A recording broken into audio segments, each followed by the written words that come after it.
ఒక చిన్న కథ చెప్తాను. దాని సారాంశం మీరే చెప్పండి. ఒక పక్షి ఒక చెట్టు దగ్గరికి వెళ్ళి, నేను నీ ప్లేస్‌ని కాస్త వాడుకుంటాను. అంటే నీ చెట్టు పైన నేను కొద్ది రోజులు నివాసిస్తాను. నాకు కాస్త చోటిస్తావా అంటది. ఆ చెట్టు దానికి తిరస్కరించి, వద్దు నేనివ్వలేను చోటు అంటది. సరే అనేసి వెళ్ళి అలాగే వెళ్ళిపోయి వేరే చెట్టు అడిగేసరికి అంటే అది నేనిస్తాను నువ్వుండు అన్నది.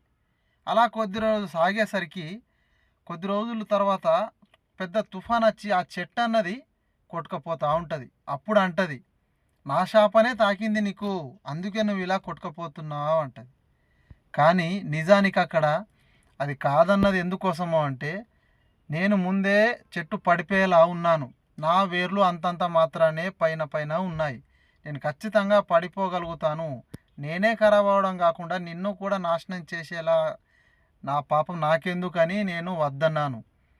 నా గుణం నువ్వు తెలుసుకొనలేవు సరే అనేసి ఆమె ఆ చెట్టు అనేది అట్లా కొట్టుకపోతా ఉంటుంది. ఎప్పుడు కూడా మనం ఈ సారాంశాన్ని బట్టి మనం చూసుకున్నట్లయితే పైన ఒకరు ఏమంటున్నారని మనం సడన్గా దాని నిర్ణయం తీసుకోకూడదు. అది ఎందుకు అన్నారు ఏం కథ అన్నది కాస్త ఆలోచిస్తే మన పని సులువుగా అయిపోతుంది. తొందరపాటు పనికిరాదు. అభ్యంతరం చేసుకోవడం కూడా ఒకళ్ళ పైన పనికిరాదు. కాబట్టి మీకు కూడా నచ్చితే ఈ వీడియో ఒక లైక్ చేసుకోండి. సరేనా ఫ్రెండ్స్.